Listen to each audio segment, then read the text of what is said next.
Hello and welcome to the screencast for Chem Activity 32, Titrations, subtitled How Can the Concentration of a Solution Be Determined? This is Dr. Michael Garut, and this is for Allied Health Chemistry, Chemistry 120 at Missouri Southern State University. Model 1 shows a reaction that we've seen recently, but in a slightly different form, the neutralization of acetic acid with sodium hydroxide. And the first question, the first critical thinking question asks you, is this reaction balanced? Pause the video, check that now, and answer yes or no. Pause now. So the reaction is balanced. I think the easiest way to see that is that you're swapping partners, as we see in number 2. It's a double displacement reaction, and so we take the cation from the first one with the anion from the second one. H plus OH give me water, and then I take the sodium from the second one, that's the cation, with the anion from the first one to give me sodium acetate. So that's definitely balanced. So what kind of double displacement reaction is this? Fill in the blank, pause the video, and fill it in. Right, so this is an acid-base reaction, formerly known as a neutralization reaction. And guess what? It's given right there in the title of the model. So it pays to read all of the words when you are including the titles of the models when you're trying to answer these questions. Number 3, what are the chemical names of the two reactants in Model 1 and the two products? I've probably said those out loud already, but don't backtrack. Just look at them and name all 4 of the species in this chemical reaction. Pause now. Okay, so once again, you notice that the names of the reactants are given. So even if you didn't remember these formulas or how to name them, you could look at the title. But if I hadn't given you the title, yes, you should be able to name those. And the products were not given in name form, but you can name sodium acetate and water. So this should be review for you, but it's good to review that so that we're thinking about acids and bases as we go on to do this titration problem, which is about determining the concentration of a solution. So here's a model. The pH of 40 milliliters of an acetic acid solution of unknown concentration after additions of 1/10 molar sodium hydroxide, and that's shown both in a table and in a graph. You'll probably need to have this printed version in front of you so that you can refer to that while you try to answer the questions which start on the next page. So number 4, the equivalence point of a neutralization reaction can be identified by a steep rise in pH on both sides of the data point. Pause the video and answer part A. Pause now.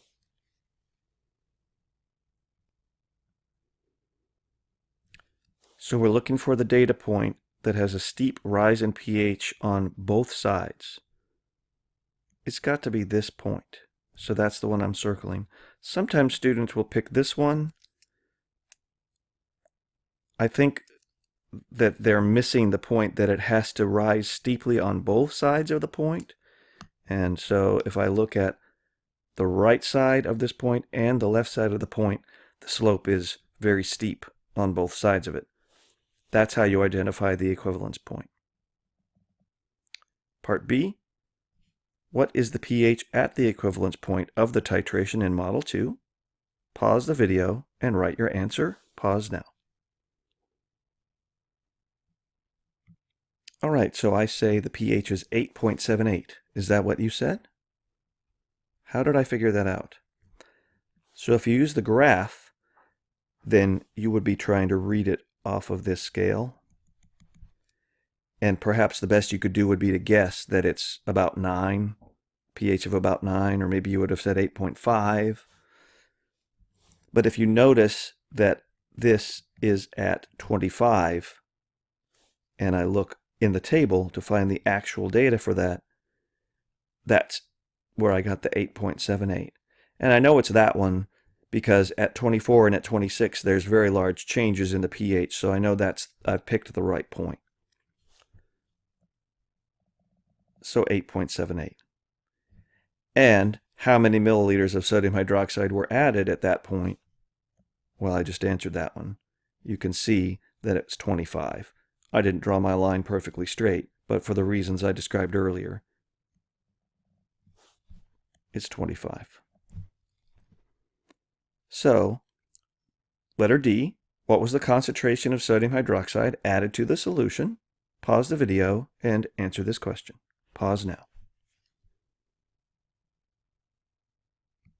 All right, did you get 0.100 molar? And don't forget the molar. That's the units. How did I find that?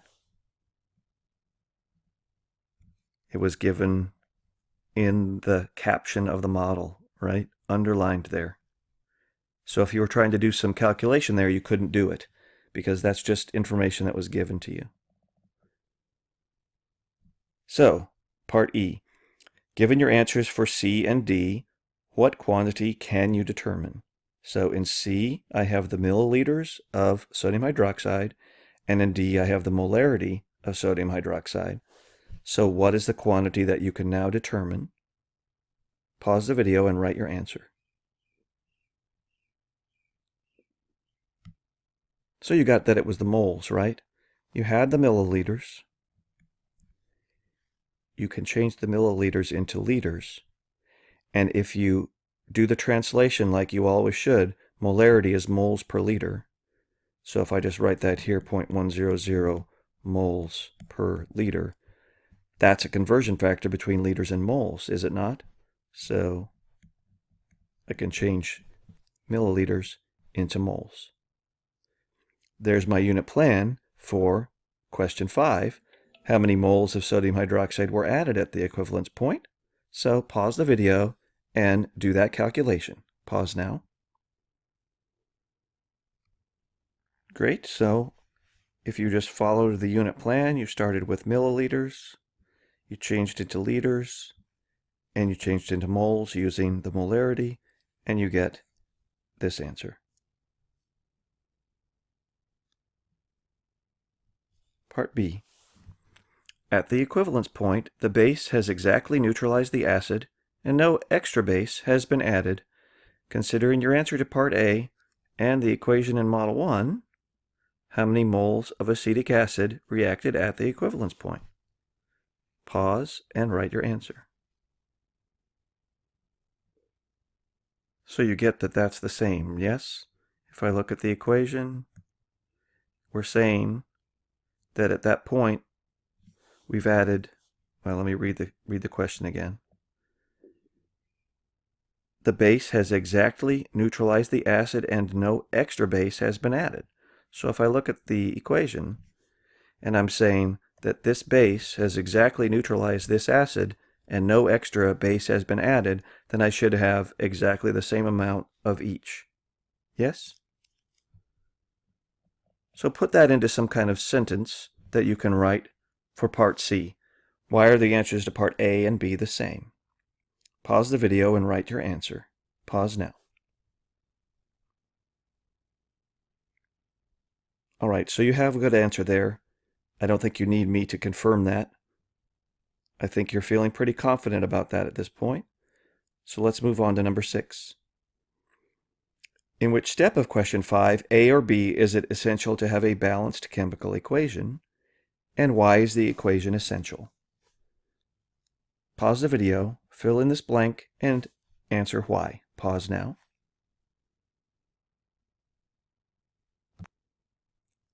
So it's essential for step B, right? For step A, we just calculated the moles of sodium hydroxide from its concentration from the milliliters and its concentration.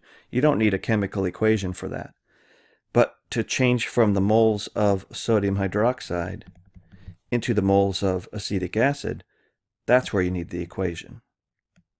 And in our equation, it's one of each.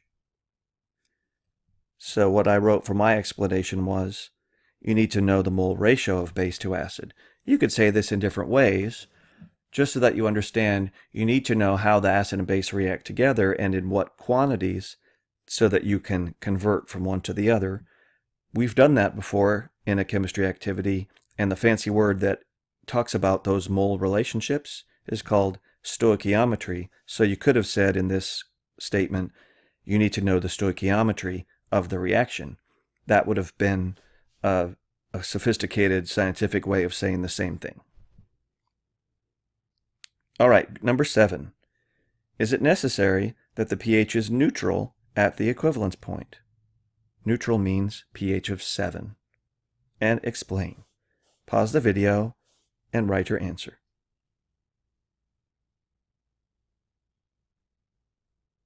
So you said no, I hope. If you said yes, I understand why you said yes, because this reaction is called a neutralization reaction. And so you might think, oh, well, it must be neutral because it's a neutralization. But look at the reaction. What was the pH at the equivalence point? 8.78. If I look at it in the graph, I can see the equivalence point right here. The pH was, closer to neutral than either the strong acid or the strong base, but not exactly neutral. So you have to answer no here. It's not required to be neutral, because in this case, it isn't. So you have a counterexample. Once you have a counterexample, then you have to rule that out as a possibility. What you've done in this, or what this is demonstrating, is something called a titration. I still recall that word titration when I tried to take the ACT to get into college, and I had never heard that word before. I didn't even know how to pronounce the word. I just guessed. You're going to know more about titrations at the end of this activity than I did even after I'd had a whole class of high school chemistry.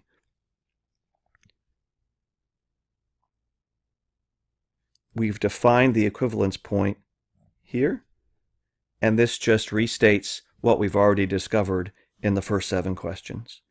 So go ahead and pause the video and make sure you read and digest that information, and then you're ready to go on with question 8.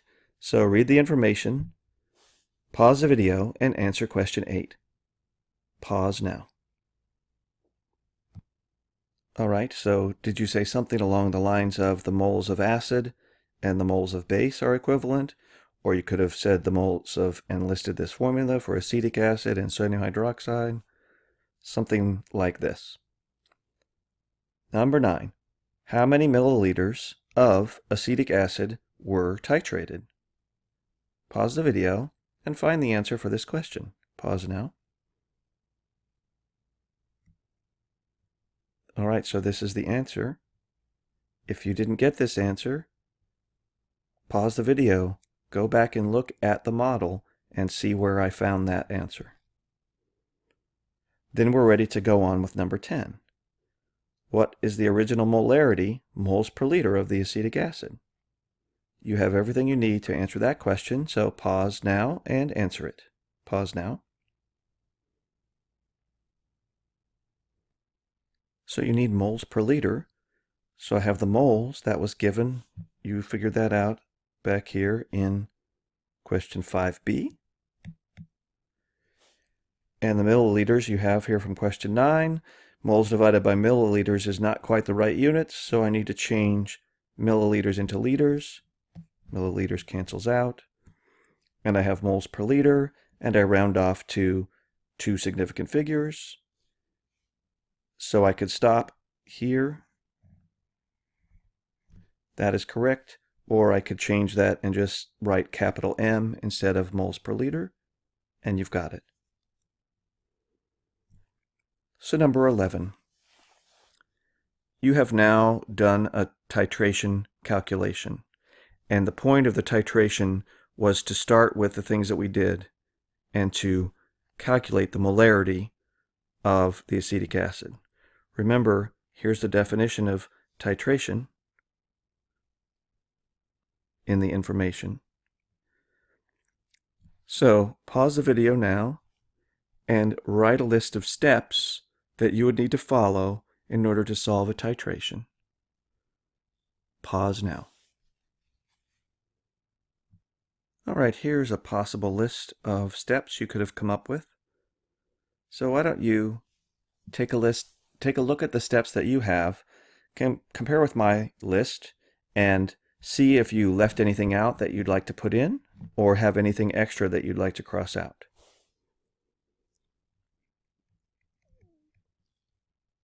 Go ahead with number 12, and this is your application. So you're actually going to do a titration problem.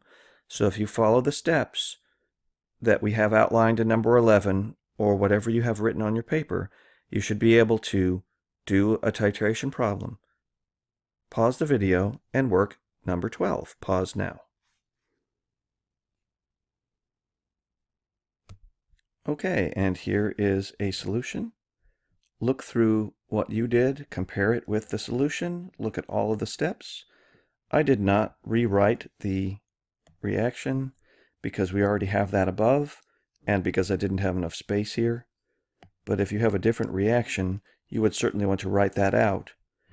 It's important because when you get to this step, if these numbers are not 1, you will need to put those numbers, the correct numbers, in so that you can do the math correctly. All right? And when you get to the exercises, there will be a reaction that does not have these numbers being 1 to 1. So you'll get to practice what you do when that mole ratio is different than 1 to 1. So try those one at a time. Check your answers against the exercise solutions on Blackboard. And this completes the screencast for Chem Activity 32. Cheers!